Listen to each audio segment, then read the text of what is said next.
আরবি মাস, কিতাবের ভাষায় যেই মাসের নাম হলো মুহররমুল হারাম, আরবি বছরের প্রথম মাস। আমরা মুসলমান, কিন্তু আমরা মুসলমান আমাদের নিজস্ব জাতিসত্তা সম্পর্কে আমরা অনেক বেশি গাফিল। আমরা কতজন বলতে পারবো যে হিজরি কত সাল বর্তমানে চলছে, খ্রিস্টাব্দ অর্থাৎ ইংরেজি ক্যালেন্ডারের কোন মাস, এটা আমাদের জানা আছে। বাংলা মাস তাও বাঙালি অনেকের জানা থাকে না, কিছু কিছু মানুষ তাও বলতে পারি হয়তো বাংলা মাস কোনটা, কিন্তু আরবি মাস বর্তমানে কোন মাস চলে বা আরবি বছর কোনটা, এই বছরের হিসাব, আরবি ক্যালেন্ডারের হিসাব আমরা মুসলমান অনেকেই এই ব্যাপারে গাফিল, আমরা উদাসীন।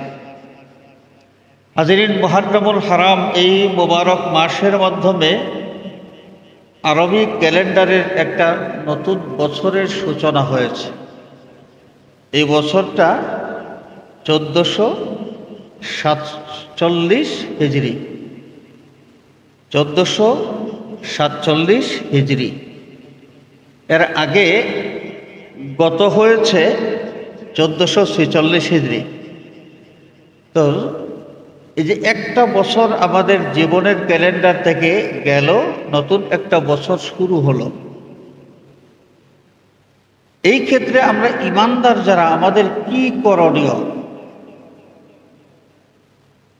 আমাদের করণীয় হলো মুহাসাবা এবং তওবা আর আল্লাহর দরবারে দোয়া করা। বিগত বছর নিয়ে আমরা আত্মসমালোচনা করব। আত্মসমালোচনা, আমি গত একটা বছর অতিবাহিত করলাম, এর মধ্যে কি কি অপরাধ আমার থেকে সংঘটিত হয়েছে, যেই অপরাধের কারণে আমার মনিবকে আমি বেজার করেছি। মুহাসাবা করব, আমরা আত্মসমালোচনা করব এবং নিজেদের যত দোষ ত্রুটি অপরাধ আমাদের চোখের সামনে ভেসে উঠবে, বন্দার হক সম্পর্কীয় কোনো অপরাধ যদি থাকে, কোনো মানুষের হক সম্পর্কীয় কোনো অপরাধ যদি থাকে, তাহলে সেই মানুষের সাথে এই বিষয়টা মিটমাট করতে হবে। কারণ হুকুকুল ইবাদ, এই সংক্রান্ত কোনো অপরাধ কোনো মানুষ যদি করে, আল্লাহ রাব্বুল আলামিন কখনো এটা মাফ করে দেন না যতক্ষণ না ওই বন্দা, ওই মানুষটা মাফ করে দেয়। আর হুকুকুল্লাহ সম্পর্কিত যত অপরাধ আমরা করেছি, আমরা লজ্জিত হব, আল্লাহ রাব্বুল আলামিনের দরবারে ওয়াদাবদ্ধ হব যে আল্লাহ এই ভুল আর কোনোদিন করব না। বিনীত হয়ে কান্নাকাটি করে আল্লাহ রাব্বুল আলামিনের দরবারে মাফ চাইব। কাজী নাসির উদ্দিন বাইজাবী রহমতুল্লাহ আলাইহি তার তাফসিরের কিতাবের মধ্যে উল্লেখ করেছেন, কোনো ব্যক্তি যদি তওবা করেন, তাহলে তার তওবা আল্লাহ রাব্বুল আলামিন কবুল করবেন বলে যদি তিনি দাবি করেন বা এবং আশা করেন, তাহলে তার তওবার মধ্যে তিনটা বিষয় থাকতে হবে। এই তিনটার একটা হলো নিজের অপরাধের জন্য আল্লাহ রাব্বুল আলামিনের দরবারে লজ্জিত হওয়া লাগবে। 2 নম্বর, এই অপরাধ আর করব না, এই ব্যাপারে আল্লাহর কাছে দৃঢ়ভাবে ওয়াদাবদ্ধ হওয়া লাগবে। 3 নম্বর, বিনীত হয়ে কাকুতি মিনতি করে আল্লাহ রাব্বুল আলামিনের দরবারে ক্ষমা প্রার্থনা করে কান্নাকাটি করতে হবে। এই তিনটা শর্ত কোনো মানুষের তওবার মধ্যে যদি পাওয়া যায়, তাহলে আশা করা যায় আল্লাহ রাব্বুল আলামিন ওই ব্যক্তির তওবা কবুল করবেন।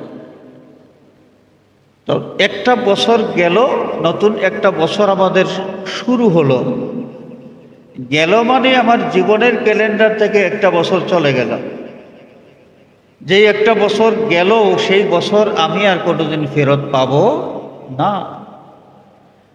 এই সময়ের ভিতরে যত অপরাধ আমরা করেছি, আমরা আত্মসমালোচনা করার মাধ্যমে সেগুলো ফাইন্ড আউট করব এবং এই জন্যে এর থেকে মাফি পাওয়ার পদক্ষেপ আমরা গ্রহণ করব। হাজিরিন কেরাম, তো এই বর্ষবরণের ব্যাপারে আমাদের সমাজে নানান কুসংস্কার আছে। সেই কুসংস্কারের কথা আমরা অনেকবার শুনেছি। নতুন বছরকে কিভাবে স্বাগত জানানো হয়, যে এই যে 31st নাইট, ইংরেজি ক্যালেন্ডারের এক বছর যখন শুরু হয়, 31শে ডিসেম্বর দিবাগত রাত 12টা যখন বাজে, একটা বছর শেষ হয় 12টা 1 সেকেন্ড থেকে নতুন বছর শুরু হয়। এই 31st নাইটে আমাদের সমাজে যত অপসংস্কৃতি প্রচলিত আছে, আপনারা বলুন যে সময়ের সৃষ্টিকর্তা কে? সময়ের সৃষ্টিকর্তা কে? যে একটা বছর গেল সেই বছরের সৃষ্টিকর্তা কে? যে নতুন বছর শুরু হলো এর সৃষ্টিকর্তা কে? আমাদের হায়াতের মালিক কে? আমাদের মৌতের মালিক কে? আমরা কি কেউ জানি যে আল্লাহ সুবহানাহু ওয়া তাআলা আরো কত বছর আমাদেরকে জিন্দা রাখবেন? কারো জানা আছে? কখন আমাদের মৃত্যু হবে আমরা কি কেউ জানি? তো আমরা ভাবসাব এমনভাবে দেখাই যেন সময় আমাদের নিয়ন্ত্রণে, আমরা সময় নিয়ন্ত্রণ করি, বোঝা যায় এমন।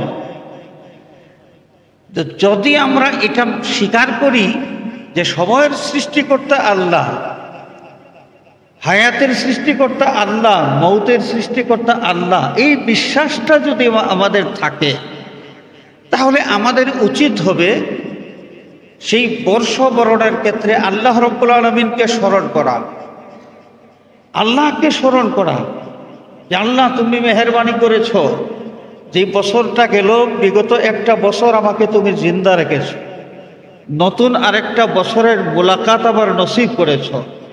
আমি চাই এই নতুন বছরটা আমার যেন সুখ সমৃদ্ধ হয়, আমি যেন শান্তিতে তোমার গোলামি করে এই বছরটা কাটাইতে পারি, আমি যেন কারো ক্ষতি না করি, আমি যেন জালিম না হই, আমি যেন মজলুম না হই, আমি যেন কোনোভাবে বিপদগ্রস্ত না হই।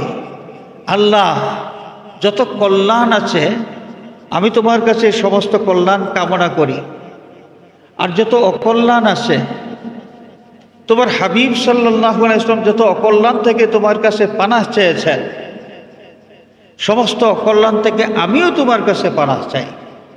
ঠিক এইভাবে ইমানদারের বর্ষবরণ, কোনো অপসংস্কৃতি, নাচ গান, আম গাছতলায় আর বট গাছতলায় যে নৃত্য পরিবেশনের মাধ্যমে, ষাঁড়ের লড়াইয়ের মাধ্যমে বর্ষবরণের যে অপসংস্কৃতি চালু আছে, এর মাধ্যমে আমরা আর যাই করি বিনোদন করতে পারি, কিন্তু আমরা শান্তি পাইতে পারি না, শান্তির আশা করতে পারি না।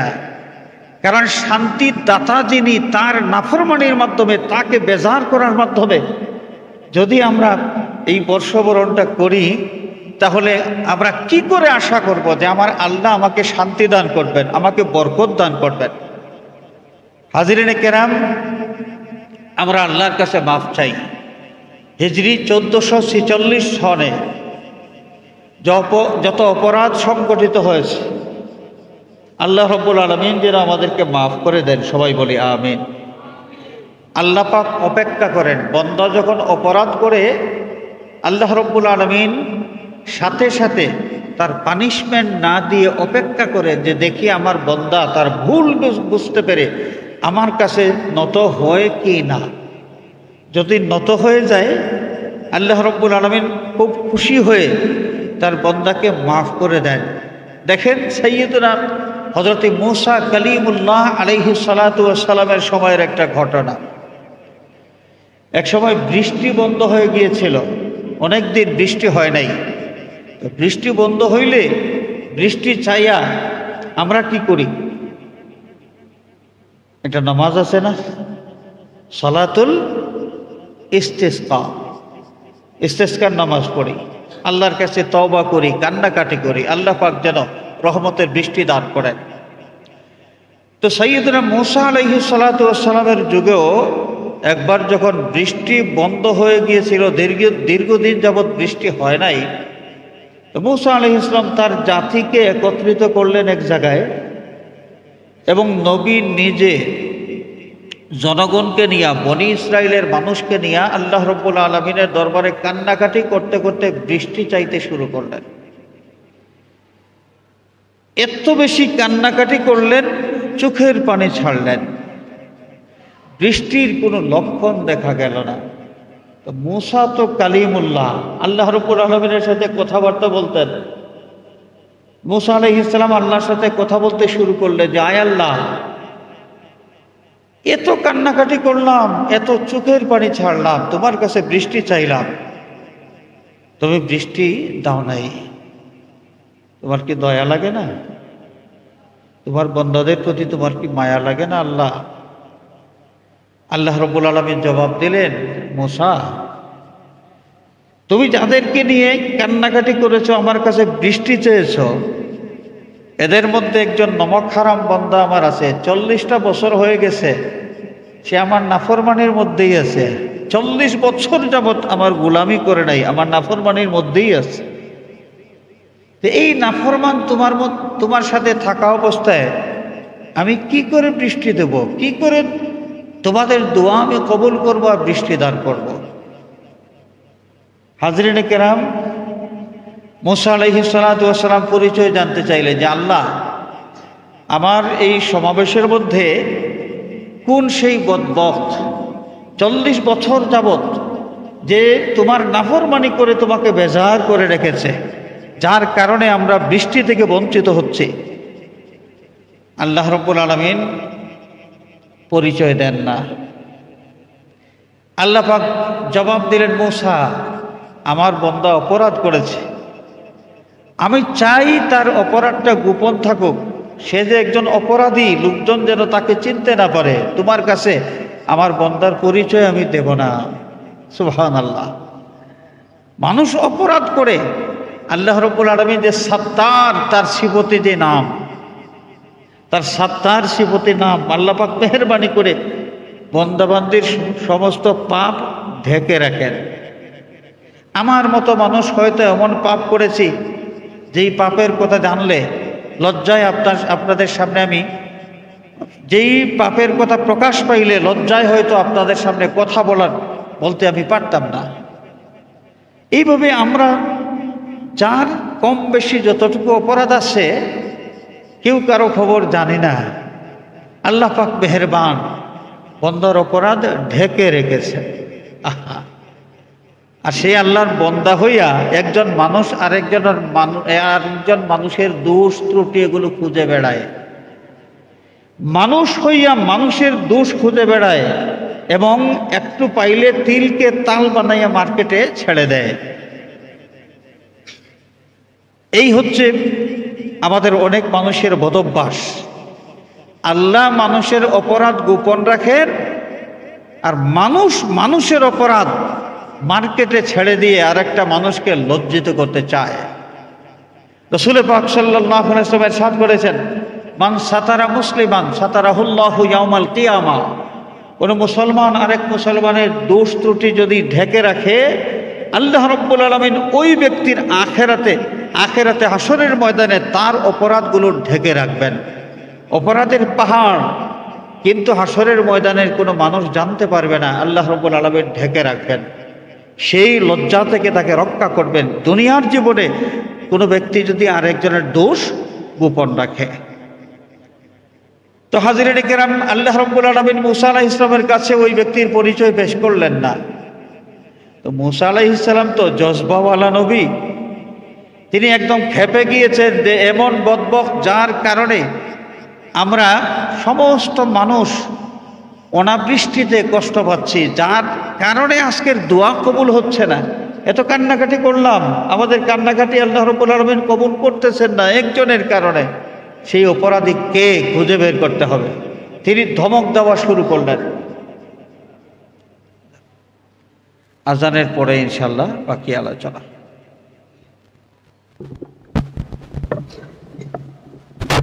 صلى الله على سيدنا ومولانا محمد وعلى آله وأصحابه وسلم صلى الله على سيدنا ومولانا محمد وعلى آله وأصحابه وسلم। तो हाज़िरीन किराम, सय्यदना मूसा कलीमुल्लाह अलैहिस सालाम उपस्थित समावेशे धमक दिते शुरू करलेन जे के आछो 40 বছর যাবত আল্লাহর নাফরমানি করে যাচ্ছ, তুমি একটু দাঁড়াও। তো নবী मूसा আলাইহিস সালাতু ওয়াস সালামের সামনে কে সাহস করে দাঁড়াবে? যে নবী मूसा আলাইহিস সালাতু ওয়াস সালামের থাপ্পড় খাইয়া ফেরেশতারা পর্যন্ত আল্লাহর কাছে গিয়ে নালিশ করছেন, সাহস করে লোকটা দাঁড়াইতেছে না এবং আল্লাহর কাছে কান্নাকাটি শুরু করে দিয়েছে মনে মনে যে আল্লাহ, 40 বছর যাবত তোমার নাফরমানি করে যাচ্ছি, আমার দোষ ত্রুটি তুমি গোপন রেখেছো, কোনো মানুষকে জানতে দাও নাই। আজকে মেহেরবানি করে আমার দোষগুলো এই জনসমাজে তুমি প্রকাশ করে দিও না। আল্লাহ, তোমার কাছে ওয়াদা করলাম জীবনে যতদিন বেঁচে থাকবো আর তোমার নাফরমানি করব না। মেহেরবানি করে আমার জিন্দেগির গুনাহগুলো মাফ করে দাও। আল্লাহর বান্দা যখন লজ্জিত হয়ে এই অপরাধ করবে না এই ওয়াদা করে কাকুতি মিনতির সাথে আল্লাহ রাব্বুল আলামিনের দরবারে কান্নাকাটি শুরু করে দিল, আল্লাহ রাব্বুল আলামিন যিনি সত্তার, যিনি গফফার, যিনি আরহামুর রাহিমিন, মেহেরবানি করলেন, মুহূর্তের মধ্যে তার বান্দার জিন্দেগির সমস্ত পাপ ক্ষমা করে দিলেন, তাকে নিষ্পাপ বানিয়ে দিলেন এবং সাথে সাথে বৃষ্টি শুরু হয়ে গেল। নবী मूसा আলাইহিস সালাতু ওয়াস সালাম আবার আল্লাহ রাব্বুল আলামিনের সাথে কথা বলতে শুরু করলেন যে আল্লাহ, তুমি বলেছ একটা নাফরমানের কারণে আমাদের দোয়া কবুল হচ্ছে না, আমরা বৃষ্টি পাচ্ছি না, বৃষ্টি থেকে বঞ্চিত আছি। সেই লোকটাকে এখনো তো খুঁজে বের করতে পারলাম না, আমি সেই লোকটাকে তালাশ করতেছি, এখনো খুঁজে বের করতে পারি নাই। আর তুমি এখনই বৃষ্টি দিয়ে দিলে, তাহলে বৃষ্টি কেন বন্ধ ছিল আর কেনই বা বৃষ্টি এখন শুরু হয়ে গেল? আল্লাহ রাব্বুল আলামিন জবাব দেন, मूसा, যেই নাফরমানের কারণে বৃষ্টি বন্ধ হয়েছিল তারই ওসিলায় আমি এখন বৃষ্টি দেওয়া শুরু করেছি। मूसा আলাইহিস সালাতু ওয়াস সালাম কিছুই বুঝতে পারলেন না। তিনি জানতে চান, আল্লাহ এটা কেমনে হলো?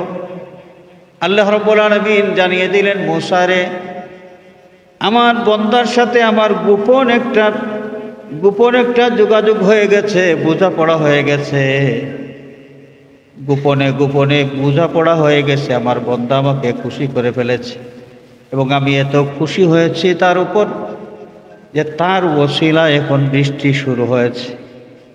मूसा আলাইহিস সালাম আরো বেশি কৌতূহলী হয়ে গেলেন, কে সেই ব্যক্তি যার ওসিলায় আল্লাহ রাব্বুল আলামিন আমাদেরকে বৃষ্টি দিচ্ছেন। পরিচয় জানতে চাইলেন যে আল্লাহ, কি তার পরিচয়, কে সেই লোকটা, আমাকে একটু পরিচয় দাও। আল্লাহ রাব্বুল আলামিন আবারও জবাব দিলেন, मूसा, তোমার কাছে পরিচয় দেব না। যদি পরিচয় দেই যে 40 বছর যাবৎ নাফরমানি করেছে এই লোকটা, এইটা তোমরা সবাই জেনে যাবে। আমি চাই না আমার বান্দা অপরাধী ছিল, নাফরমান ছিল 40 বছর যাবৎ, এটা কেউ জানুক, পরিচয় আমি পেশ করব না। তা আমি আপনাদের খেদমতে আরজ করতে চাই যে আল্লাহ সুবহানাহু ওয়া তাআলা অপেক্ষা করেন যে বান্দা দোষ করেছে, সে যদি সারেন্ডার করে আমি তাকে মাফ করে দেব। সুতরাং আসুন আমরা সকলে আত্মসমালোচনা করি, আত্মসমালোচনা আমরা করি। পরসমালোচনা করতে করতে আমাদের জীবন যায়, নিজের দোষ নিজে খোঁজার সময় পাই না। পরসমালোচনা করা হারাম। আর আত্মসমালোচনা করা একজন ইমানদারের ইমানি দায়িত্ব। আমরা এই গুরুত্বপূর্ণ দায়িত্ব বাদ দিয়া হারামের পিছনে যদি ছুটে চলি, তাহলে কি করে আমরা আশা করব যে আল্লাহ রাব্বুল আলামিন আমাদের প্রতি রহমতের দৃষ্টি দেবেন, আমাদেরকে শান্তির জীবন দান করবেন, আমাদের জীবনে বরকত দিবেন? আমরা কি করে আশা করতে পারি? পর সমালোচনা করার সেই বদভ্যাস আমাদের ছাড়তে হবে, আত্মসমালোচনার সেই অভ্যাসটা গড়ে তুলতে হবে এবং নিজেদের দোষ ত্রুটি ভুল যেগুলোর কারণে আল্লাহ রাব্বুল আলামিনকে আমরা নারাজ করেছি, এই বিষয়গুলো সামনে নিয়ে লজ্জিত হয়ে তওবা করে আল্লাহর দরবারে আমরা কান্নাকাটি করব। আল্লাহ রাব্বুল আলামিন আমাদের সকলকে বেশি বেশি করে তওবা করার অভ্যস্ততা দান করুন। সবাই বলি আমিন। আমাদের মধ্যে একটা ভুল বুঝাবুঝি আছে, সেটা কি যে তওবা করা এটা জানি মৌতের সময়ের কাজ, মৃত্যুর সময় আসলেই তখনই মনে হয় তওবা করা লাগে। কিন্তু না, আমাদের নবী করিম সাল্লাল্লাহু আলাইহি ওয়াসাল্লাম প্রত্যেক দিন এক রিওয়ায়াতের মধ্যে এসেছে 70 বার আল্লাহর কাছে তওবা করতেন, আরেক রিওয়ায়াতের মধ্যে এসেছে 100 বার। নবীজি নিজে জানিয়ে দিয়েছেন যে আমি প্রতিদিন 100 বার আল্লাহর কাছে তওবা করি, মাফ চাই। আল্লাহর নবী সাল্লাল্লাহু আলাইহি ওয়াসাল্লাম নিষ্পাপ নাকি নবীর জীবনে গুনাহ আছে?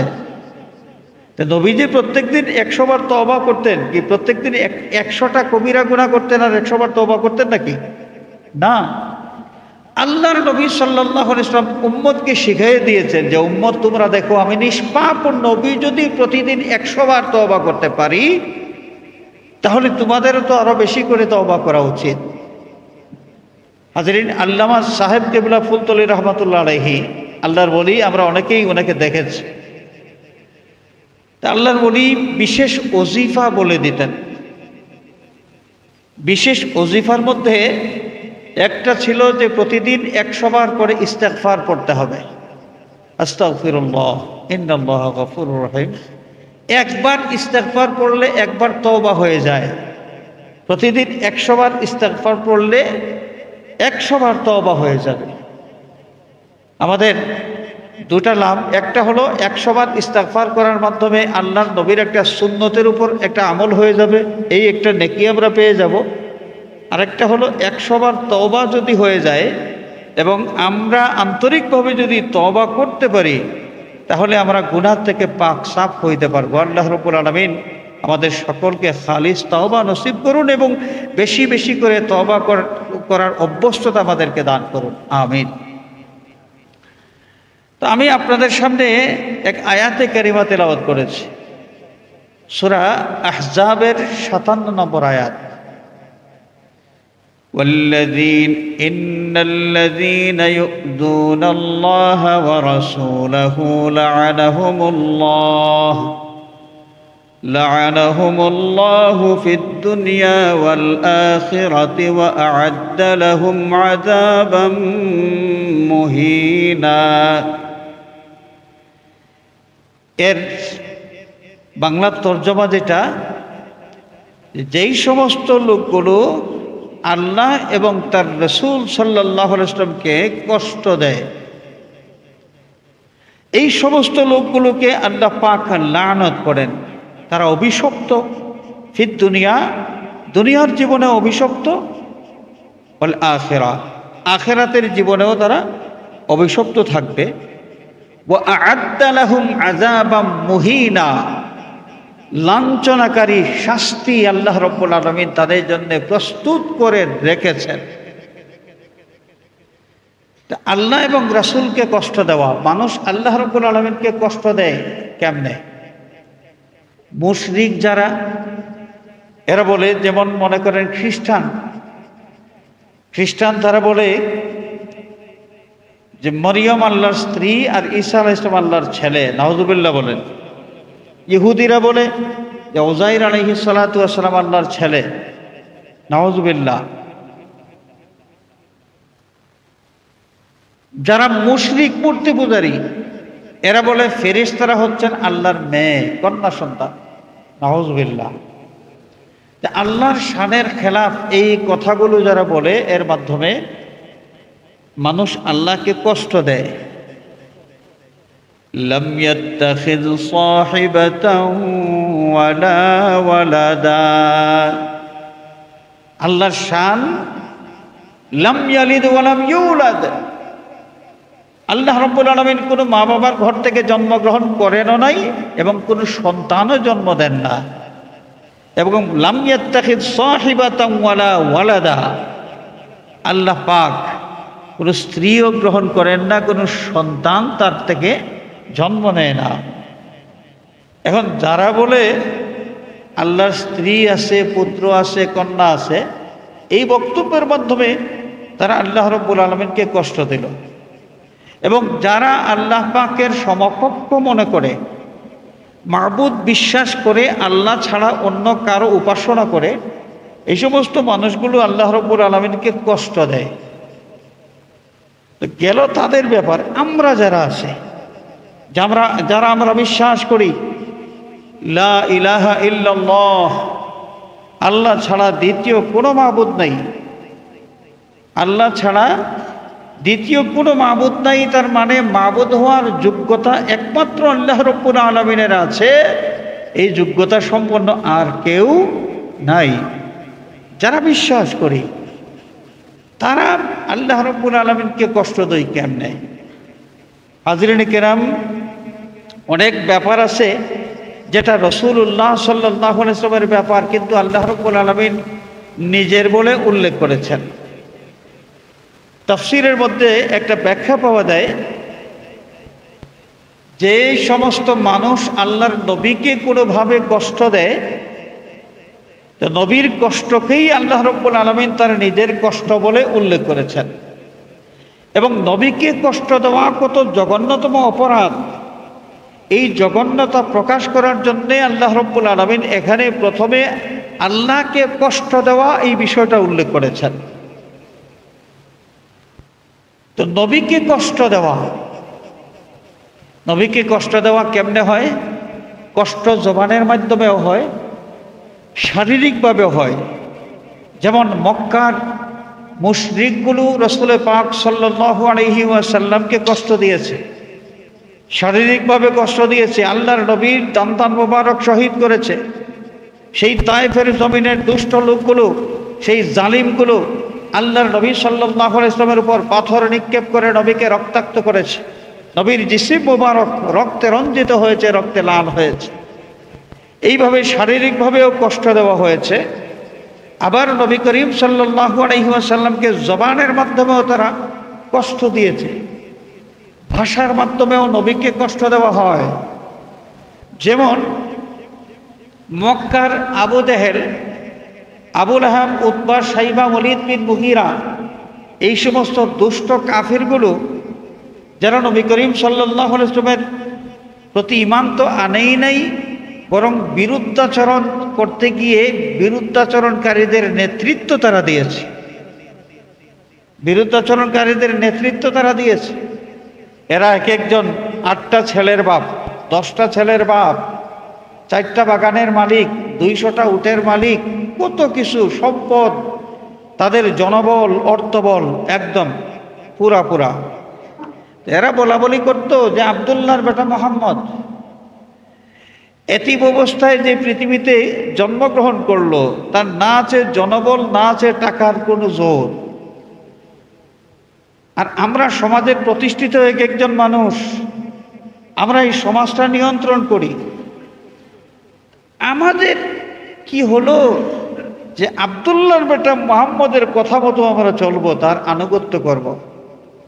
মা হাযা ইল্লা বাশারুম মিসলুনা, আব্দুল্লাহর বেটা মুহাম্মদ 10 জনের মতোই তো একজন, তো কি ঠেকা লাগলো আমরা তার পিছে পিছে ঘুরবো? এই যে কথাগুলো নবীর শানের খেলাফ, এই কথাগুলোর মাধ্যমে নবীকে কষ্ট দেওয়া হয়। আবু জেহেলের এমন কথায় নবীজির সাল্লাল্লাহু আলাইহি ওয়াসাল্লাম কষ্ট পাইতেন। এখানেই মনে হয় শেষ। আর নবীর উম্মত দাবিদার কোনো ব্যক্তি যদি আমার নবী পাক সাল্লাল্লাহু আলাইহি ওয়াসাল্লামকে নবীর পজিশন একদম সাধারণ মানুষের কাতারে নিয়ে আসার চেষ্টা করে, তাহলে ওই ব্যক্তির বক্তব্য নবী দুশে গুণে রক্তে মাংসে আমাদের মতো একজন মানুষ, যে বলল ওই ব্যক্তিটা নবীর উম্মত হইলেও তার এই নবী সম্পর্কে মন্তব্য আর আবু জেহেলের মন্তব্য কোনো বেশ কম আছে? কোনো বেশ কম আছে? তাহলে আবু জেহেলের ওই মন্তব্যে যদি আল্লাহর নবী সাল্লাল্লাহু আলাইহি ওয়াসাল্লাম কষ্ট পেয়ে থাকেন, তাহলে আবু জেহেলের বক্তব্যের সাথে মিল রেখে নবীর উম্মত দাবিদার কোনো ব্যক্তি যদি নবীর সম্পর্কে এই ধরনের বক্তব্য দেয়, তাহলে আল্লাহর নবীকে কষ্ট দেওয়া হলো, আল্লাহর নবীকে কষ্ট দেওয়া হলো। আমরা মনে করতে পারি যে নবী করিম সাল্লাল্লাহু আলাইহি ওয়াসাল্লাম তিনি ইন্তেকাল করেছেন, দুনিয়া থেকে চলে গিয়েছেন সেই কবে, এখন এই সমস্ত বক্তব্য দিলে নবী কি করে কষ্ট পাবেন? হাজরিনে কেরাম, এই যে আয়াত আমি আপনাদের সামনে তেলাওয়াত করেছি, আয়াতে কারিমার তাফসীর করলে পাওয়া যাবে একদম ওই আমাদের বাংলাদেশের লামাযহাবী যে ভাইয়েরা আছে, যারা কোনো মাযহাব মানে না এবং যারা প্রায়ই নবী করিম সাল্লাল্লাহু আলাইহি ওয়াসাল্লামকে মরা মানুষ এই ধরনের ভাষা ব্যবহার করে নবীর শানে, তাদের ইমাম যাদেরকে তারা ইমাম মানে, ইমাম আবু হানিফাকে তারা মানে না, কিন্তু বিন বাজকে ইমাম মানে, ইবনে তাইমিয়াকে ইমাম মানে, ওইখানে কোনো শিরিক হয় না। যাই হোক, এই লামাযহাবীদের ইমাম যারা, তারাও এই আয়াতের তাফসীর করেছেন। বিন বাজের তাফসীর খুলেন, উসাইমিনের তাফসীর খুলেন, এরা প্রত্যেকেই বলেছেন যে রাসূল পাক সাল্লাল্লাহু আলাইহি ওয়াসাল্লামের আদব এবং হুরমত নবীর জীবদ্দশায় যেভাবে রক্ষা করা ফরজ ছিল, ঠিক তেমনিভাবে নবীর দুনিয়ার থেকে বিদায় নেওয়ার পরেও নবীর হুরমত রক্ষা করতে হবে, নবীর সম্মান রক্ষা করতে হবে, নবীকে কষ্ট দেওয়া যাবে না। দুনিয়ার জীবনে থাকা অবস্থায় আল্লাহর নবী সাল্লাল্লাহু আলাইহি ওয়াসাল্লামকে কষ্ট দেওয়া যেভাবে জঘন্যতম অপরাধ ছিল, এই নবী দুনিয়া থেকে বিদায় নেওয়ার পরেও এই নবীকে কোনোভাবে কষ্ট দেওয়া সেভাবে জঘন্যতম অপরাধ। এই আয়াতে কারিমা তারা দলিল দিয়েছেন, ইন্নাল্লাযীনা ইউযুনাল্লাহা ওয়া রাসূলাহু লা'আনাহুমুল্লাহু ফিদ দুনিয়া ওয়াল আখিরাতি ওয়া আ'আদ্দা লাহুম আযাবাম মুহিনা। এই আয়াতে কারিমার পরেই আরেকটা আয়াত আছে। একটা বিষয় আপনাদের সামনে আমি স্পষ্ট করতে চাই, এই বিষয়টা আশা করি আমরা পরিষ্কার বুঝতে পারবো। আল্লাহ রাব্বুল আলামিন ইরশাদ ফরমান, ওয়াল্লাযীনা ইউযুনাল মুমিনিনা ওয়াল মুমিনাতি বিগাইরি মাকতাসাবু ফাকাদ ইহতামালু বুহতানান ওয়া ইসমান মুবিনা। যে সমস্ত মানুষ কোনো ইমানদার নর অথবা নারীকে, পুরুষ অথবা মহিলাকে কষ্ট দেয় অন্যায়ভাবে যদি কষ্ট দেয়, তাহলে এখানে বলা হয়েছে তারা জঘন্যতম কবিরা গুনাহ করল। আর আল্লাহর নবী সাল্লাল্লাহু আলাইহি ওয়াসাল্লামকে যারা কষ্ট দেয়, এই ক্ষেত্রে আল্লাহ রাব্বুল আলামিন জানিয়ে দিলেন, লা'আনাহুমুল্লাহু ফিদ দুনিয়া ওয়াল আখিরাতি ওয়া আ'আদ্দা লাহুম আযাবাম মুহিনা। তাফসীরে কুরতুবী শরীফের মধ্যে ইমাম কুরতুবী রাহমাতুল্লাহ আলাইহি এই আয়াতে কারিমার তাফসীর করতে গিয়ে উল্লেখ করেছেন যে মাইয়াজাল্লাহ বাইনা আজার রাসূল ওয়া আজাল মুমিনিন। আল্লাহ রাব্বুল আলামিন রাসূলকে কষ্ট দেওয়া এবং অন্য সাধারণ মানুষকে কষ্ট দেওয়া, এই দুই কষ্ট দেওয়ার মধ্যে আল্লাহ পাক পার্থক্য করেছেন। রাসূলকে কষ্ট দেওয়া, এই ক্ষেত্রে আল্লাহ পাক হুকুম দিয়েছেন যে সেই ব্যক্তি কুফরি করল, সে কাফির হয়ে গেল, মালউন হয়ে গেল, যে রাসূলকে কষ্ট দেয়। আর সাধারণ মানুষকে যদি কেউ অন্য মানুষ কষ্ট দেয়, তাহলে সে কবিরা গুনাহ করল। তাহলে রাসূলকে কষ্ট দেওয়া আর সাধারণ মানুষকে কষ্ট দেওয়া, দুইটা কি এক সমান? এক কষ্টের কারণে একজন মানুষ কাফির হয়, আরেক কষ্টের কারণে একজন মানুষ কবিরা গুনাহগার হয়। দুইটার মধ্যে পার্থক্য আছে কি না? তা আল্লাহ রাব্বুল আলামিন কোরআনে পাকের মাধ্যমেই নবী করিম সাল্লাল্লাহু আলাইহি ওয়াসাল্লামের পজিশন, এটা যে দুনিয়ার আর কোনো মানুষের মতো নয়, নবীর মর্যাদা দুনিয়ার আরো 10 জন মানুষের মতো নয়, এটা স্পষ্ট করে দিয়েছেন। তো হাজিরিনে কেরাম, এই নবীকে কষ্ট দিলে ঈমান থাকবে না। নবীকে কষ্ট দিলে কি থাকবে না? ঈমান থাকবে না। আপনারা বলুন, আমাদের কাউকে কোনো মানুষ যদি বলে, এই জাহান্নামের বাচ্চা, হে জাহান্নামের ছেলে, এই দুজকির ছেলে, আমাকে বলে, আপনাকে বলে, আমাদের রাগ উঠবে না খুব মজা লাগবে? বলেন, আমাদের খারাপ লাগবে না ভালো লাগবে? খারাপ লাগবে যে বেটা অপরাধ করলে আমি করেছি, তুমি আমাকে গালি দাও, আমার বাপকে তুমি জাহান্নামী কেন বলেছ? আমার বাপকে তুমি জাহান্নামী কেন বলেছ? আমাদের খারাপ লাগবে। অথচ আমাদের বাবা অপরাধ তো করতে পারেন, জাহান্নামী হওয়ার মতো বদ আমল তো করতে পারেন, মানুষ তো ছিলেন, স্বাভাবিক। এই সত্ত্বেও যদি কোনো মানুষ আমার বাপকে জাহান্নামী বলে, তাহলে আমি এটাকে অনেক বড় গালি মনে করে খেপে যাই, আমার রাগ উঠে যায়, আমার খারাপ লাগে। এবার রাসূলুল্লাহ সাল্লাল্লাহু আলাইহি ওয়াসাল্লামের মা বাবা দুজখী ছিলেন, জাহান্নামে ছিলেন। এই কথাগুলো দ্ব্যর্থহীনভাবে যারা বলে, বলুন তো, রসুলকে জাহান্নামের বাচ্চা বলা হইল কিনা? কি বলেন? রসুলকে দুজখীর বাচ্চা, জাহান্নামের বাচ্চা বলা হইল কিনা? রসুলুল্লাহর খারাপ লাগবে না ভালো লাগবে? খারাপ কেমনে লাগবে? তিনি তো প্রায় 1400-1450 বছর আগে দুনিয়া থেকে বিদায় নিয়েছেন। আমি এখন যদি রসুলের মা বাপকে জাহান্নামী বলি, তাহলে রসুলের খারাপ লাগবে কেমনে?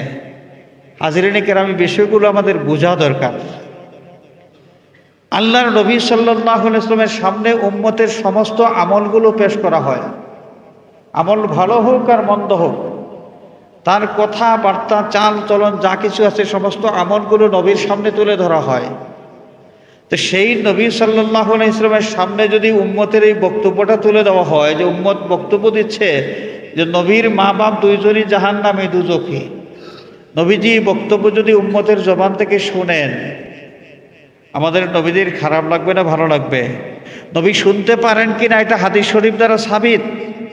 নবীর কাছে উম্মতের আমল পৌঁছে কিনা, নবী উম্মতের আমল দেখেন কিনা, হাদিস শরীফের মাধ্যমে প্রমাণিত।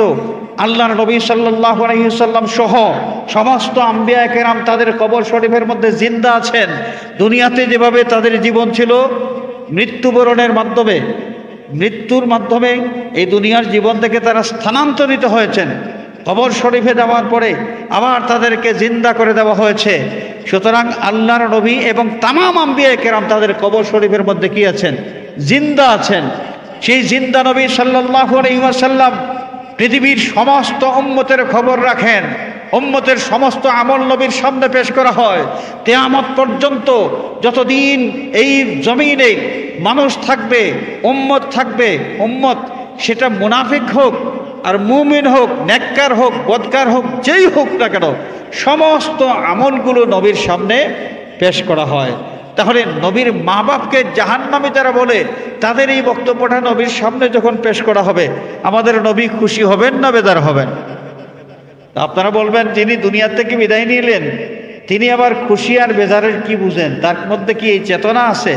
চেতনা আছে কি না একটু আমরা বোঝার চেষ্টা করি। নবীজি সাল্লাল্লাহু আলাইহি ওয়াসাল্লামের ইন্তেকালের অনেক পরে মসজিদে নববী শরীফের একটা দরজা নষ্ট হয়ে গিয়েছিল এবং আরও কিছু আনুষঙ্গিক জিনিস। এই মেরামত কাজের জন্য মিস্ত্রি ডাকা হলো। মিস্ত্রি আসার পর যখন এই মসজিদে এই মেরামত কাজ শুরু করলেন, তো এই কাজ করতে হলে তো অনেক সময় বাড়াবাড়ি অনেক আওয়াজ হয়। যখন তারা কাজ শুরু করেছে এবং এই যে লোহা এগুলো কাঠের মধ্যে যখন তারা বসাইতে গিয়ে অনেক আওয়াজ হচ্ছিল, সাইয়্যিদাতুনা হযরতে আয়েশা সিদ্দিকা রাদিয়াল্লাহু তাআলা আনহা তিনি মিস্ত্রির কাছে সাথে সাথে সংবাদ পাঠালেন। কি সংবাদ পাঠালেন? যেখানে আল্লাহর নবী সাল্লাল্লাহু আলাইহি ওয়াসাল্লাম আরাম করেছেন, মিস্ত্রি কাজ করো, আওয়াজ যেন বেশি না হয়। বেশি আওয়াজ দিলে আল্লাহর নবীর কষ্ট হবে। বেশি আওয়াজ দিলে আল্লাহর নবীর কি হবে? কষ্ট হবে। আয়েশা সিদ্দিকা আম্মা জান এই কথাটা যখন বলছেন মিস্ত্রিকে, আল্লাহর নবী দুনিয়াতে থাকা অবস্থায় নাকি ইন্তেকালের অনেক পরে? নবীর ইন্তেকালের অনেক পরে। আমরা কি বুঝলাম? আম্মা জান আয়েশা সিদ্দিকা রাদিয়াল্লাহু তাআলা আনহার আকীদা ছিল যে আল্লাহর নবী তার রাউদায়ে আতহারে আছেন, তার রাউদা শরীফের কিনারায় যদি উচ্চ আওয়াজ করা হয় তাহলে এই উচ্চ আওয়াজের মাধ্যমে নবীর কষ্ট হবে। এই বিশ্বাস আয়েশা সিদ্দিকার ছিল। আয়েশা সিদ্দিকা তার পিএইচডি ডিগ্রি ছিল না অবশ্য। Medina university, Malaysia Islamic university অথবা আল আজহার ইউনিভার্সিটির পিএইচডি ডিগ্রি তার ছিল না। তিনি আলিম, বেশি বড় আলিম ছিলেন না মনে হয়, কিছু জানতেন না, বুঝতেন না। আয়েশা আম্মা জান হযরতে আয়েশা সিদ্দিকা রাদিয়াল্লাহু তাআলা আনহা উম্মতের মধ্যে পণ্ডিত ব্যক্তি যারা, সমস্ত উম্মতের মধ্যে প্রথম সারির পণ্ডিত ব্যক্তি যারা, তাদের মধ্যে একজন ছিলেন আম্মা জান হযরতে আয়েশা সিদ্দিকা রাদিয়াল্লাহু তাআলা আনহা। যে আয়েশা সিদ্দিকা রাদিয়াল্লাহু তাআলা আনহার রিওয়ায়াতের উপর ভিত্তি করে ইসলামী শরীয়তের অনেক বিধান প্রণীত হয়েছে। সেই আম্মা জান আয়েশা সিদ্দিকা তিনি বলতেছেন নবীর ইন্তেকালের পরে তিনি বলতেছেন যে নবীর কষ্ট হবে, তোমরা উঁচু আওয়াজ করে কাজকর্ম করো না, যত নিচু আওয়াজে পারা যায় আওয়াজ কমাইয়া তোমরা কাজ সম্পাদন করো। তাহলে কি বুঝলাম? আয়েশা সিদ্দিকা রাদিয়াল্লাহু তাআলা আনহার আকীদা ছিল যে নবী যদিও রাউদায়ে আতহারে চলে গিয়েছেন, কিন্তু এই যে নবীর মধ্যে বিরক্তি আসা, আনন্দিত হওয়া, এই যে চেতনা, এই উপলব্ধি জ্ঞান, এই সব কিছু 16 আনা নবীর মধ্যে আছে। 16 আনা কি আছে? নবীর মধ্যে আছে। তো আল্লাহর নবী দুনিয়াতে থাকা অবস্থায় কোনো কথায় বা কোনো কাজে, কোনো বিষয়ে যেভাবে কষ্ট পেতেন, দুনিয়ার থেকে বিদায় নেওয়ার পরেও নবী করিম সাল্লাল্লাহু আলাইহি ওয়াসাল্লাম ঠিক সেইভাবে কষ্ট পেয়ে থাকেন। 4 মাযহাবের আইম্মায়ে কেরামের ফতোয়া যে রাসূল পাক সাল্লাল্লাহু আলাইহি ওয়াসাল্লামের রাউদায়ে আতহারের কাছে গিয়া চিল্লাচিল্লি করা যাবে না। এমনকি এই যে আগে বলেছিলাম আহলে হাদিস লামাযহাবী যারা নবীকে মরা মানুষ বলে, যারা বলে নবী মরা মানুষ বলে নবীর ক্ষেত্রে ভাষা ব্যবহার করে এই বেয়াদবগুলো, তাদের ইমাম এরাও তো এই বিষয়টা স্পষ্ট করে উল্লেখ করেছে। বিন বাজের ফতোয়া খুলে দেখেন, উসাইমিনের ফতোয়া খুলে দেখেন, এরাও ফতোয়া দিয়েছে যে নবীর রাউদা শরীফের কিনারে গিয়া উঁচু আওয়াজে চিল্লাচিল্লি করা যাবে না। ওরে বাবা, নবী যদি মরা মানুষ হয়ে থাকেন তো ওইখানে উঁচু আওয়াজ আর নিচু আওয়াজ এটার আর বেশ কম কি? সবই তো সমান। কিন্তু না, সময় মতো কিন্তু তারা ঠিক কথাই তাদের মুখ দিয়া বের হয়। দুঃখ লাগে, কষ্ট লাগে তাদের অনুসারী দাবিদার যারা, এরা যখন আমার নবীজি সাল্লাল্লাহু আলাইহি ওয়াসাল্লামের শানের খেলাফ বক্তব্য দেয়, যেই বক্তব্যের কারণে আল্লাহর নবী সাল্লাল্লাহু আলাইহি ওয়াসাল্লাম কষ্ট পাবেন, এমন বক্তব্য তারা যখন দেয় তখন দুঃখ লাগে। আহারে, এই লোকগুলো পাগল নাকি আহম্মক নাকি কি বলবো তাদেরকে আমরা? 4 মাযহাবের ইমাম সহ সকলের ফতোয়া, রাউদায়ে আতহারের কিনারে গিয়া উচ্চ আওয়াজে চিল্লাচিল্লি করা যাবে না। নবীজিকে সালাম দিতে গিয়া আমরা যদি আশিকি রসুল হইয়া নবীজির রওজা শরীফের সামনে ইয়া নবী সালাম আলাইকা জুরে শুরু করে চিৎকার দিয়ে আওয়াজ দিয়া 4 মাযহাবের ইমাম আমাদেরকে নিষেধ করেছেন যে এখানে উঁচু আওয়াজে কথা বলার জায়গা না, এখানে আওয়াজটা হবে নিচু, আওয়াজটা হবে নিচু, মোলায়েম আওয়াজ, চিল্লাচিল্লি এখানে করা যাবে না। তুমি নবীর এশকার মহব্বত দেখাইয়া যত জোরে জোরে দুরূদ আর সালাম পাঠ করো, যে দুনিয়ার যেখানে ইচ্ছা সেখানে তুমি করতে পারো, কোনো সমস্যা নাই। তোমার এশক, নবীর প্রতি এশকার মহব্বত যত তুমি তোমার মধ্যে ধারণ করতে পারবে, তোমার ঈমান তত বেশি মজবুত হবে।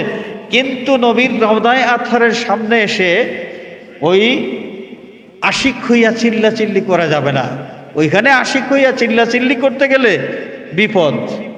লা তারফাউ আসওয়াতাকুম ফাওকা সাওতিন নবিয়্যি, আল্লাহ রাব্বুল আলামিন যে নবীর সামনে চিল্লাচিল্লি করা যাবে না, এই আয়াতটা তো নাজিল হয়েছিল আল্লাহ নবী যখন দুনিয়াতে ছিলেন তখন, কিন্তু আয়াতের হুকুমটা এখনো বলবৎ আছে। তাহলে এই আয়াতের হুকুম এখনো বলবৎ থাকলো কেন? যে আল্লাহর নবী সাল্লাল্লাহু আলাইহি ওয়াসাল্লাম দুনিয়াতে থাকা অবস্থায় যেভাবে তার মধ্যে উপলব্ধি জ্ঞান, উঁচু আওয়াজে কথা বললে যেভাবে তিনি বিরক্ত হতেন, হৃদয় আথারের সামনে কেউ গিয়া উঁচু আওয়াজে কথা বললে বা কোনো কিছু পাঠ করলে আল্লাহর নবীর সেইভাবে বিরক্তি আসবে, সেই উপলব্ধি জ্ঞান নবীর মধ্যে এখনো আছে। হাজরিনে কেরাম, এই জন্যে খুব সাবধান। নবীর শানে কোনো কথা, কোনো বক্তব্য, কোনো মন্তব্য করতে গেলে খুব সাবধান। বিশেষ করে আরেকটা বিষয় এখানে, এই যে মুহররম মাস, এই মুহররম মাসে হৃদয় বিদারক একটা ঘটনা ঘটেছে, কারবালার ঘটনা। মুহররম মাসের 10 তারিখ অনেক কিছুই ঘটেছে, ইতিহাসের মধ্যে আছে, অনেক ঘটনা ঘটেছে। এর মধ্যে একটা ঘটনা বড় হৃদয় বিদারক, সেটা হলো কারবালার সেই ঘটনা। এই কারবালার ঘটনার মাধ্যমে আল্লাহর নবী খুশি না বেজার? বলুন। যেই কারবালার প্রান্তরে নবীর কলিজার টুকরা নাতি সাইয়্যিদনা হযরত হুসাইন রাদিয়াল্লাহু তাআলা আনহু তিনি শহীদ হলেন, তার সাথে জুলুম করা হলো, তার পরিবারের সাথে জুলুম করা হলো, তার সাথীদের উপর জুলুম করা হলো এবং তাদেরকে নির্মমভাবে শহীদ করা হলো। হায়াতের জোরে সামান্য কিছু মানুষ জিন্দা ছিলেন, আর সকলকেই শহীদ করে দেওয়া হয়েছে। সাইয়্যিদনা হুসাইন রাদিয়াল্লাহু তাআলা আনহু কে ছিলেন? যেই কলিজার টুকরা নাতি রাসূল পাক সাল্লাল্লাহু আলাইহি ওয়াসাল্লামের কাঁধে চড়েছেন। আল্লাহর নবী সাল্লাল্লাহু আলাইহি ওয়াসাল্লাম একদিন আওয়াজ শুনলেন, কান্নার আওয়াজ। সাইয়্যিদনা হুসাইন রাদিয়াল্লাহু তাআলা আনহু খুব ছোট বালক, তো তার কান্নার আওয়াজ শুনে বরদাস্ত করতে পারেন নাই। নবীজি ফাতেমার ঘরে তাশরিফ নিয়েছেন। খাতুনে জান্নাত হযরতে ফাতিমাতুজ জাহরা রাদিয়াল্লাহু তাআলা আনহার বাড়িতে গিয়ে আল্লাহর নবী জিজ্ঞেস করলেন, কি গো ফাতেমা, আমার নাতিরা কান্নাকাটি কেন করতেছে? খাতুনে জান্নাত, বেহেশতের মহিলাদের সর্দার যিনি হবেন, বেহেশতের মহিলাদের সর্দার যিনি হবেন, হাশরের ময়দানে যেই দিন ফাতেমা জান্নাতের দিকে রওনা করবেন, আল্লাহ রাব্বুল আলামিন হাশরের ময়দানে ঘোষণা দিয়ে দিবেন যে তোমরা যে অবস্থায় আছো তোমাদের দৃষ্টি অবনত রাখো। খাতুনে জান্নাত, তিনি জান্নাতে প্রবেশ করবেন। যার এত মর্যাদা থাকবে হাশরের ময়দানে, এই দুনিয়াতে যার মর্যাদার কথা প্রকাশিত হয়েছে, সেই খাতুনে জান্নাতের জীবনটা কেমন ছিল আখারে। তিনি বলছেন, ইয়া রাসূলুল্লাহ, আমার ঘরে খাবার নাই, আমার বাচ্চার ক্ষুধা লেগেছে, কিন্তু কি খাওয়াবো, খাওয়ার জন্য কি দেব, তার ক্ষুধা নিবারণের জন্য কিছুই আমার ঘরের মধ্যে নাই। এই কারণে এই ক্ষুধার জ্বালায় আমার বাচ্চা কান্নাকাটি করতেছে। রহমতুল লিল আলামিন সাথে সাথে কুলে তুলে নিলেন সাইয়্যিদনা হযরতে হুসাইন রাদিয়াল্লাহু তাআলা আনহু, কুলে জড়ায় তুলে বললেন, হা করো। হযরতে হুসাইন রাদিয়াল্লাহু তাআলা আনহু হা করলেন। আল্লাহর নবী নূর নবী সাল্লাল্লাহু আলাইহি ওয়াসাল্লাম তার জিহ্বা মুবারক হযরতে হুসাইন রাদিয়াল্লাহু তাআলা আনহুর মুখের ভিতরে প্রবেশ করায় দিলেন এবং হুসাইন রাদিয়াল্লাহু তাআলা আনহু চুষতে শুরু করলেন রহমাতুল লিল আলামিনের জিহ্বা মুবারক। এবং কিছুক্ষণের মধ্যেই দেখা গেল তিনি শান্ত হয়ে গেছেন, তার কোনো ক্ষুধা নাই, কোনো তৃষ্ণা নাই, কিছু নাই। তিনি হাসি আনন্দিত হয়ে গেলেন, তিনি হাসি খুশি করতে শুরু করলেন। সুবহানাল্লাহ। এই সেই হুসাইন রাদিয়াল্লাহু তাআলা আনহু কারবালার প্রান্তরে তার সাথে নির্দয় নির্মম আচরণ করা হলো, তাকে শেষ পর্যন্ত শহীদ করা হলো। যেই ফুরাত নদীর পানি অনেক জীবজন্তু পান করে, অনেক ইহুদি খ্রিস্টান কাফির মুশরিক পান করতে পারে, সেই ফুরাত নদীর এক বিন্দু পানিও আহলে বাইতুন নবী, নবীর আওলাদদের জন্য নিষিদ্ধ ছিল, তাদেরকে পান করতে দেওয়া হয় নাই। কার নির্দেশে এটা হয়েছিল? আমি কথাগুলো বলতেছি যে বর্তমান যুগে কিছু লোক আছেন যারা কারবালার এই ঘটনাকে মনে করেন এবং তারা বুঝাইতে চান মানুষকে যে এটা ক্ষমতার একটা লড়াই ছিল, এটা ক্ষমতার একটা লড়াই ছিল। হুসাইন রাদিয়াল্লাহু তাআলা আনহু এবং ইয়াজিদের মধ্যে ক্ষমতার লড়াই। এই লড়াইতে গিয়া হুসাইন পরাজিত হয়েছেন, আর ইয়াজিদ, হযরত ইয়াজিদ রাদিয়াল্লাহু আনহু, এরা বলে হযরত ইয়াজিদ রাদিয়াল্লাহু তাআলা আনহু, এদের কিন্তু একজনেরও কোনো বাচ্চা কাচ্চার নাম ইয়াজিদ রাখে নাই, এখনো আমি শুনি নাই। আমি অনুরোধ করব এদেরকে যে ইয়াজিদের প্রতি এত ভক্তি, যে ইয়াজিদের নামের আগে হযরত আর শেষের দিকে রাদিয়াল্লাহু আনহু ব্যবহার করো, এত ভক্তি, তো তার নামে একটা ছেলের নাম রাখো। তোমার কোনো ছেলে জন্মগ্রহণ করে নাম রাখো তুমি ইয়াজিদ। তারা বলে যে হযরত ইয়াজিদ রাদিয়াল্লাহু তাআলা আনহু এখানে দোষী ছিলেন না। তারা দোষারোপ করতেছে হুসাইন রাদিয়াল্লাহু তাআলা আনহুকে, যে তিনি কেন গেলেন মদিনায়, তার বাড়ি, তিনি মদিনায় থাকতেন, তিনি কুফায় কেন গেলেন? না গেলে তো এই ঘটনা ঘটতো না। হুসাইন রাদিয়াল্লাহু তাআলা আনহুকে তারা দায়ী করতেছে এবং শেষ পর্যন্ত বলে যে এখানে ইয়াজিদের কোনো হাত ছিল না, ইয়াজিদের কোনো হাত ছিল না। ইয়াজিদের হাত যদি ছিল না, তাহলে নু'মান বিন বশীর রাদিয়াল্লাহু তাআলা আনহু, নবীর জলিলুল কদর সাহাবী, যিনি কুফার গভর্নর ছিলেন, যখন মুসলিম বিন আকিলের হাতে হুসাইনের পক্ষ থেকে বায়াত দেওয়া হচ্ছিল, তখন তো সুন্দরভাবেই তিনি অবস্থান করেছিলেন। এই সুন্দর পরিবেশ দেখে ওইখানে সাথে সাথে কুফার গভর্নর চেঞ্জ করলো কে? জালিম সেই ইবনে জিয়াদকে কুফার গভর্নর বানিয়ে দেওয়া হয়েছে এবং নু'মান বিন বশীর রাদিয়াল্লাহু তাআলা আনহুকে বরখাস্ত করে দেওয়া হয়েছে। কেন? এই নু'মান বিন বশীরের মধ্যে আহলে বাইতুন নবীর প্রতি মহব্বত ছিল। এই মহব্বত দেখে সেই কুখ্যাত ইয়াজিদ চিন্তা করলো যে এই গভর্নর দিয়া কাজ হবে না, গভর্নর চেঞ্জ করো।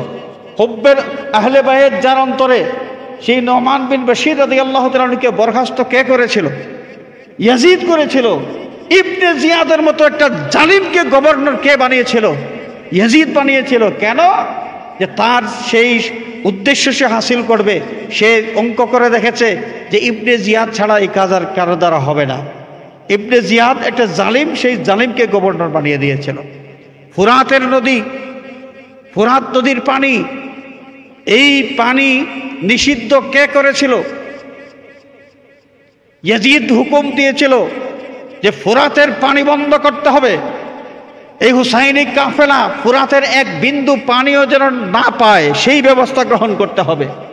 ইয়াজিদের নির্দেশে কারবালার প্রান্তরে আহলে বাইতুন নবী সাল্লাল্লাহু আলাইহি ওয়াসাল্লাম সহ হুসাইনি বাহিনীর উপর যত ধরনের জুলুম, যত ধরনের নির্যাতন, সব কিছুর নকশা পরিকল্পনা দেওয়া হয়েছে এবং ইয়াজিদের হুকুমই এখানে শুধু বাস্তবায়িত হয়েছে।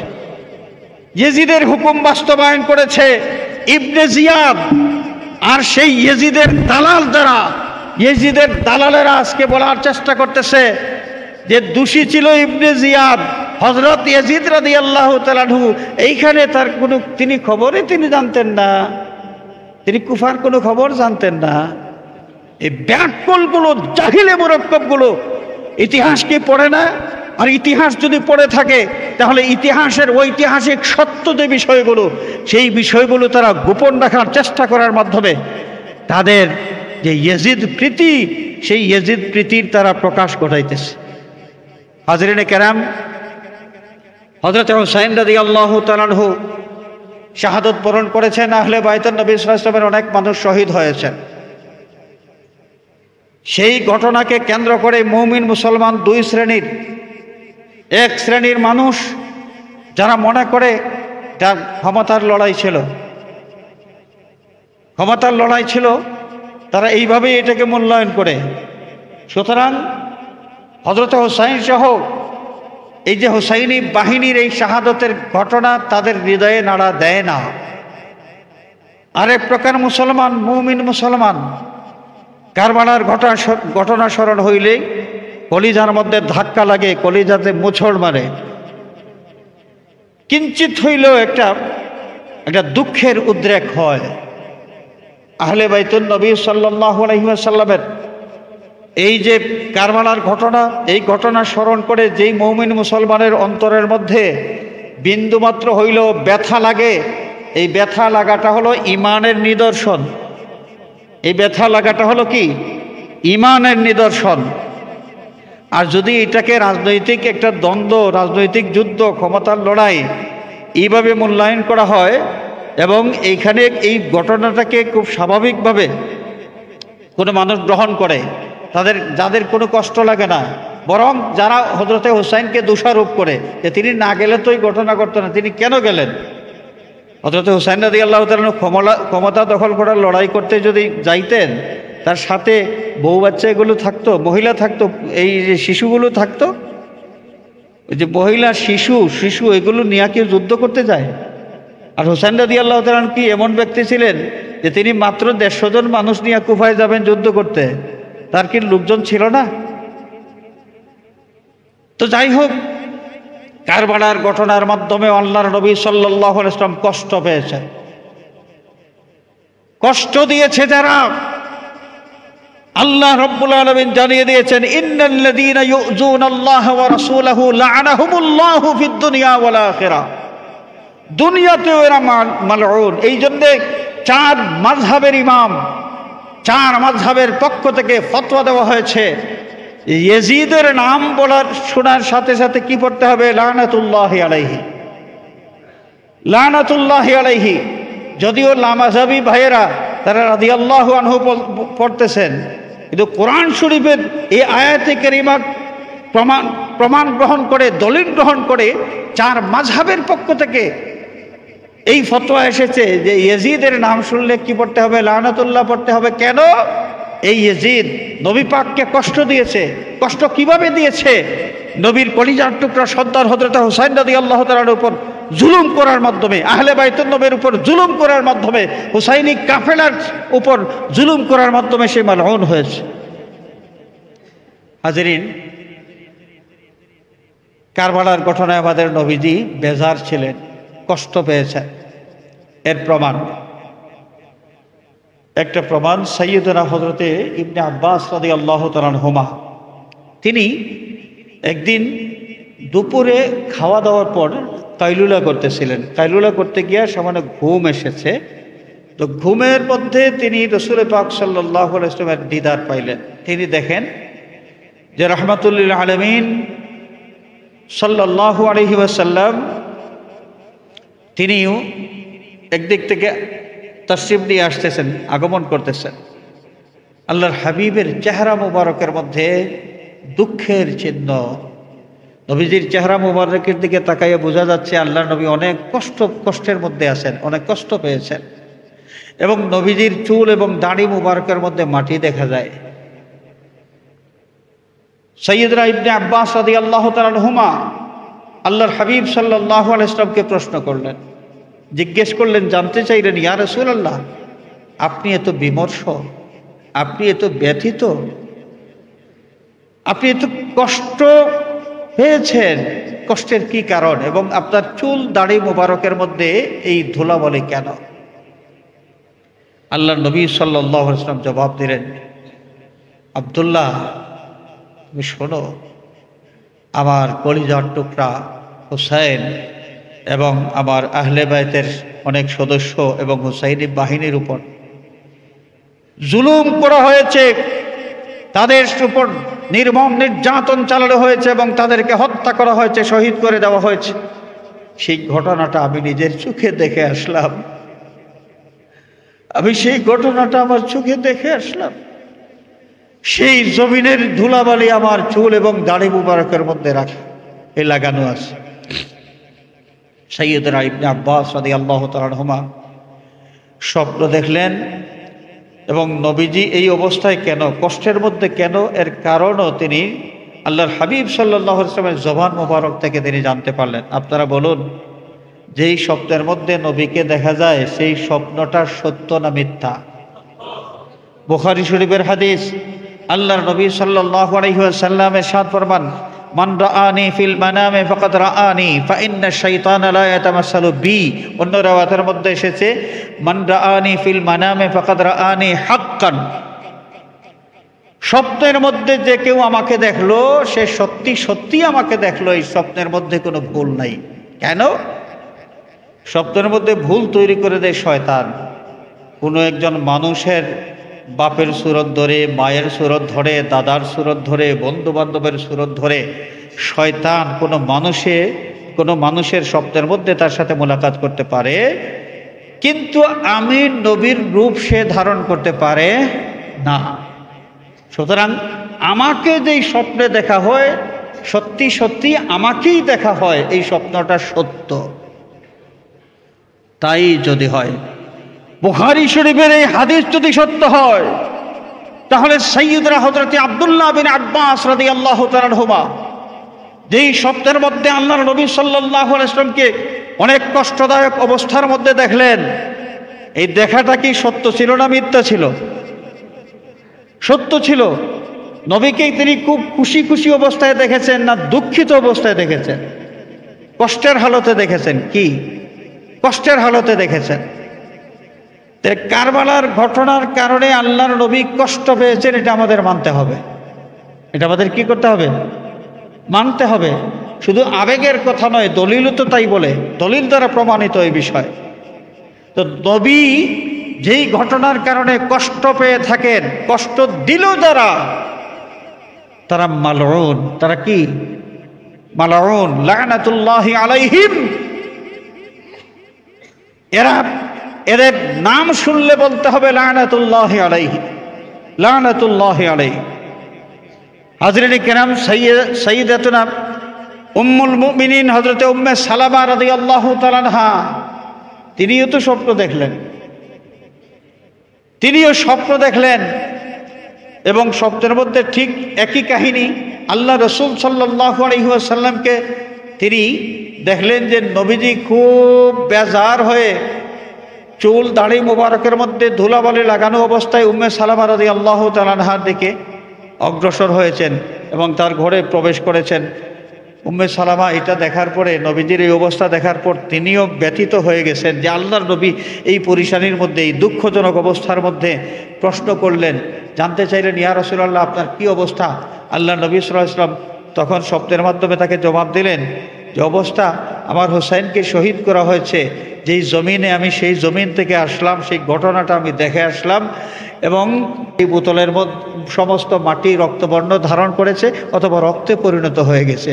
উম্মে সালামা রাদিয়াল্লাহু তাআলা আনহা কান্নাকাটি শুরু করে দিলেন এবং তিনি বললেন যে আল্লাহর নবী সাল্লাল্লাহু আলাইহি ওয়াসাল্লামের কলিজার টুকরা হোসাইনকে শহীদ করে দেওয়া হয়েছে। তিনি যখন এই স্বপ্ন দেখলেন, ইবনে আব্বাস রাদিয়াল্লাহু তাআলা আনহুমা যখন স্বপ্ন দেখলেন, পরবর্তীতে কারবালার ঘটনা যেই দিন যেই সময়ে সংগঠিত হয়েছে, দেখা যায় যে ঠিক একই সময়ে তারা দুইজনই স্বপ্ন দেখেছে। একই সময়ে দুইজনই স্বপ্ন দেখেছেন এবং সেই স্বপ্নের মধ্যে তারা কি দেখলেন? আল্লাহর নবীকে কষ্টদায়ক অবস্থার মধ্যে দেখলেন। নবী অনেক ব্যথিত দুঃখিত অবস্থায় নবীকে দেখলেন এবং নবীর দুঃখের কারণ সেই কারবালার জমিনে হোসাইন রাদিয়াল্লাহু তাআলা আনহু এবং আহলে বাইতের সাথে যারা জুলুম করেছে, সেই জুলুমের ঘটনা নবীকে কষ্ট দিয়েছে। তো নবীর কষ্টের কারণ যেই ঘটনা যারা ঘটাইল, নবীকে কষ্ট দিল, তাদের ঈমান আর কতটা আছে? আল্লাহ পাক বলেন, লা'নাহুমুল্লাহু ফিদ দুনিয়া ওয়াল আখিরা ওয়া আ'আদ্দা লাহুম আযাবাম মুহিনা। আল্লাহ পাক দুনিয়া এবং আখিরাতে তাদেরকে লানত করেন এবং তাদের জন্য অপমানজনক শাস্তি তৈরি করা হয়ে আছে। নাউযুবিল্লাহ বলেন। আমরা সবাই আল্লাহর কাছে পানাহ চাই, আমরা যেন এই ধরনের বেয়াদব হয়ে অভিশপ্ত না হই। এবং অভিশপ্ত কাফেলা যারা আছে, আহলে বাইতকে যারা মহব্বত করতে চায় না, এই বড় মজার বিষয়। কিছুদিন আগে শুনলাম কিসের মাল একজন বাহির হয়েছে, কিসের জানি না, কিসের মাল বলা হয়, বিশিষ্ট একজন বক্তা, তিনি বক্তব্য দিতে গিয়ে বলতেছেন যে তিনি বুঝাইতে চাইতেছেন মানুষকে যে আহলে বাইত নবীর পরিবারের সদস্য হইলে কি হইল, এটা আলাদা কোনো মর্যাদার বিষয় না। এটা বুঝাইতে গিয়ে তিনি এক বক্তব্য দিলেন যে আবু লাহাবও আহলে বাইত আওলাদে রসুল আর হুসাইনও আওলাদে রসুল। নাউযুবিল্লাহ বলেন। আবু লাহাবও আওলাদে রসুল আর হুসাইনও আওলাদে রসুল। ভদ্রলোকের এই বক্তব্য শোনার পর আমি চিন্তা করে পাইলাম না যে আন্তর্জাতিক মুফাসসিরে কোরআন হয়ে গেল, অথচ আওলাদ বলতে কি বোঝায় এই জিনিসটাই বুঝে না। আওলাদ কারে কয়? আবুল আহাব আল্লাহর নবীর চাচা হইলে কি নবীর আওলাদ হন? কি বলেন? নবীর সম্পর্কে চাচা আবুল আহাব নবীর চাচা, তো আবুল আহাব কি আওলাদের রসুল ছিলেন? আওলাদের রসুল কাকে বলে? নবীর বংশ পরম্পরার নিচের দিকে যারা থাকবে তারা হবে আওলাদের রসুল। আবুল আহাব আবার আওলাদের রসুল কেমনে হয়? এই জাহিলটা মানুষকে বুঝাইতেছে যে আবুল আহাবও আওলাদের রসুল, হুসাইনও আওলাদের রসুল। তো কি হইল? চিন্তা করে দেখলাম যে আওলাদের রসুল বা আহলে বায়ত সম্পর্কে নেগেটিভ ধারণা যারা রাখে, এই ধরনের মুসলমানও আছে। মুসলমান পরিচয় আবার আহলে বায়তকে সম্মান করতে চায় না, মহব্বত করতে চায় না। আল্লাহর নবী বলেছেন, লা ইউহিব্বুনা ইল্লা মুমিনুন ওয়া লা ইউবগিদুনা ইল্লা মুনাফিকুন। আমার আহলে বায়ত তোমরা শুনে রাখো, আমাদেরকে ইমানদার ছাড়া আর কেউ মহব্বত করবে না। যারা ইমানদার তারাই আহলে বায়তকে মহব্বত করবে। ওয়া লা ইউবগিদুনা ইল্লা মুনাফিকুন, এবং আমাদের সাথে শত্রুতা পোষণ করবে যারা মুনাফিক তারাই। সত্যিকারের কোনো মুসলমান, মুমিন মুসলমান কখনো আহলে বায়তকে দুশমন মনে করতে পারে না। আল্লাহ রাব্বুল আলামিন আমাদের সকলকে হোসাইনি মুসলমান হিসেবে দুনিয়াতে জীবন যাপন করার তৌফিক যেন দান করেন, সবাই বলে আমিন। এবং এর পাশাপাশি সাইয়্যিদনা হোসাইন রাদিয়াল্লাহু তাআলা আনহু যেই চেতনা আমাদের সামনে উপস্থাপন করেছেন, যেই চেতনায় দুনিয়ার মুসলমানকে উজ্জীবিত করে গিয়েছেন, যে প্রাণ যাবে কি যাবে না সেই চিন্তা নাই।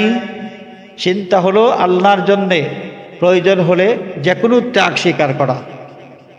প্রাণ ত্যাগ করতে হলেও করব, সম্পদ ত্যাগ করতে হলেও করব, আল্লাহর ওয়াস্তে আল্লাহর পথে যে কোনো ত্যাগ স্বীকার করার সেই মানসিকতা আল্লাহ পাক আমাদের সকলকে যেন দান করেন, সবাই বলি আমিন। ওয়া আখিরু দাওয়ানা আনিল হামদুলিল্লাহি রাব্বিল আলামিন। সাল্লাল্লাহু আলা সাইয়্যিদিনা মাওলানা মুহাম্মদ ওয়া আলা আলিহি ওয়া আসহাবিহি ওয়াসাল্লাম। সাল্লাল্লাহু আলা সাইয়্যিদিনা মাওলানা মুহাম্মদ ওয়া আলা আলিহি ওয়া আসহাবিহি ওয়াসাল্লাম। সাল্লাল্লাহু আলা সাইয়্যিদিনা আল্লাহুম্মা আমিন। আলহামদুলিল্লাহি রাব্বিল আলামিন। ওয়াসসালাতু ওয়াসসালামু আলা সাইয়্যিদিল মুরসালিন ওয়া আলা আলিহি ওয়া আসহাবিহি আজমাইন। رب اغفر لي ولوالدي وارحمهما كما ربياني صغيرا رب ارحمهما كما ربياني صغيرا ربنا اغفر لنا ولإخواننا الذين سبقونا بالإيمان ولا تجعل في قلوبنا غلا للذين آمنوا ربنا إنك رؤوف رحيم। আল্লাহ আমাদের तमाम জিন্দেগীর গুনাহ খাতা মাফ ফরমাও, আমাদের জিন্দা মুর্দা মা বাবার প্রতি রহম ফরমাও, তোমার হাবিবের জিন্দা মুর্দা तमाम উম্মতকে মাফ ফরমাও, অসুস্থ মানুষ যারা শিফায়ে কামিল আজিলা ইনায়াত ফরমাও। আল্লাহ মুসল্লিয়ানে কেরাম, আমরা যারা মসজিদে উপস্থিত আছি, আমাদের কার অন্তরে কোন ফরিয়াদ সব তোমার জানা আছে। আয় আল্লাহ, তোমার হাবিবের ওসিলায় সকলের ফরিয়াদগুলো কবুল ফরমাও। সাল্লাল্লাহু আলা সাইয়্যিদিনা মাওলানা মুহাম্মদ ওয়া আলিহি ওয়া আসহাবিহি আজমাইন ওয়ালহামদুলিল্লাহি রাব্বিল আলামিন। আমিন।